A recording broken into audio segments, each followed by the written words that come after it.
Bonjour, bienvenue sur la chaîne YouTube Manip Créative, chaîne YouTube créée pour vous partager en fait mes projets réalisés sous Photoshop et After Effects. Je voulais revenir sur le photomontage.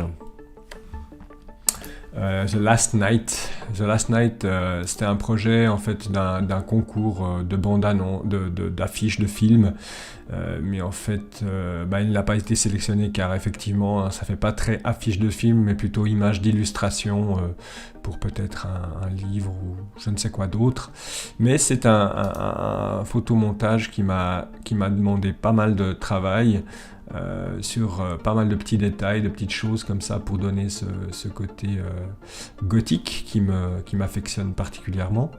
Alors voilà, on va regarder étape par étape comment je suis arrivé à ces résultats. Donc je suis parti de cette photo. Cette photo, en fait, c'est la cathédrale de Genève. En fait, ce n'est pas, à proprement parler, la cathédrale à Genève, mais c'est la miniature qui se trouve à Suisse Miniature, au Tessin. Voilà, je suis allé faire des photos et ça m'avait inspiré. Et du coup, c'est à partir de cette photo-là que j'ai commencé mon travail. Donc bien sûr qu'il y avait un travail de détourage conséquent autour de la bâtisse pour isoler le fond. Alors le fond que j'ai opté, c'était un fond que j'ai trouvé sur internet, Dark Sky Stock by Frozen Star. Voilà, c'était ce fond là qui me plaisait particulièrement. Et du coup, je suis parti de ce fond-là.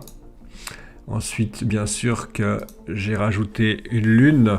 Alors une lune, c'était plutôt une sphère que j'ai mis en incrustation. Donc si on regarde en mode normal, c'est simplement une sphère blanche. Du coup, je l'ai passé en incrustation. Voilà, je l'ai passé en incrustation. Donc du coup, le mode d'incrustation a fait que voilà, elle s'intégrait au fond. Par la suite, j'ai importé une photo avec des chauves-souris. Je crois qu'il y a une espèce de petit flou sur les chauves-souris. Elles sont un peu floues.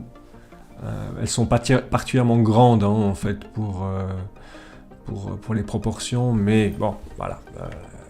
La perfection n'est pas de ce monde, comme je pourrais dire, pour justifier ma manipulation.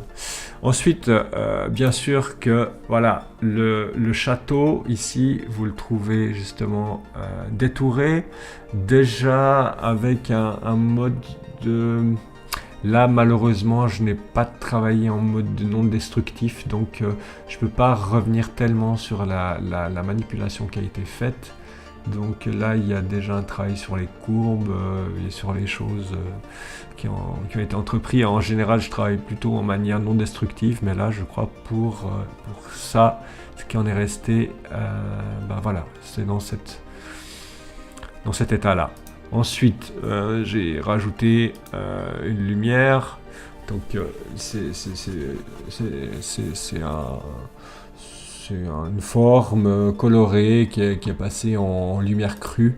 Si je mets en normal, je crois que c'était, ça fait déjà un peu longtemps, c'était quelque chose que j'avais peint avec du flou gaussien, quelque chose comme ça. Donc ça remonte déjà un petit moment.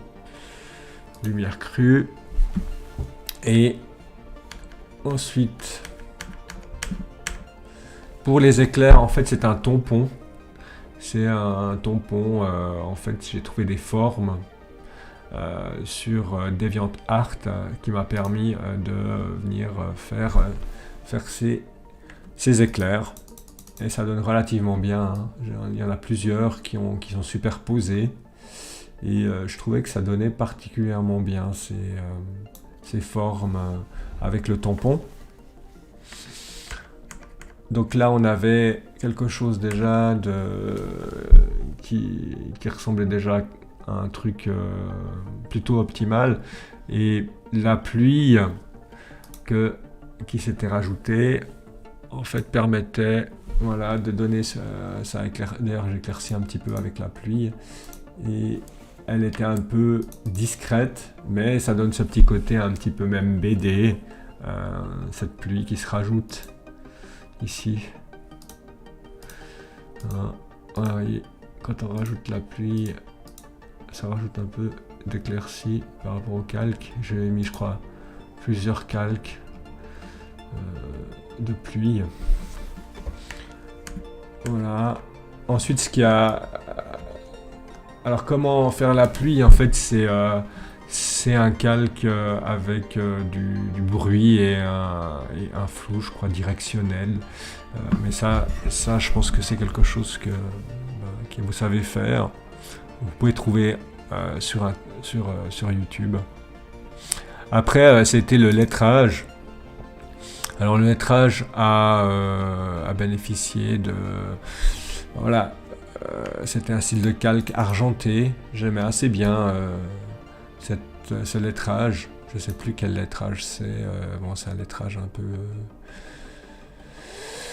un peu comme moyenâgeux, un petit peu comme ça. Et je suis venu rajouter un effet de biseau dessus. Vous voyez, j'ai rajouté en biseau ici, dans un calque séparé, comme si ça avait servi de tranche pour couper, comme un couteau, comme une hache. Et voilà. Après ce calque, je vois pas à quoi il sert. Et j'ai rajouté un fil photo pour refroidir l'image qui était relativement chaude. Et du coup, voilà, ça donnait une image beaucoup plus froide. Avec le filtre photo, là on voit très bien que si elle était beaucoup plus chaude, là elle était beaucoup plus froide. Et après, suivant l'envie, faire un petit vignettage autour un peu prononcé ou pas. C'était un peu selon l'envie du moment. Voilà le travail qui a été fait sur The Last Night. Alors je suis un peu désolé de ne pas pouvoir aller dans le détail pour certains aspects comme les courbes que j'ai utilisées. Je viens de me rendre compte maintenant que ça s'était malheureusement fixé. Voilà, j'espère que cette petite présentation vous aura intéressé. Elle a été un peu express, mais voilà, ça vous a donné un petit peu des petits tips comment j'ai réalisé cette affiche. Merci pour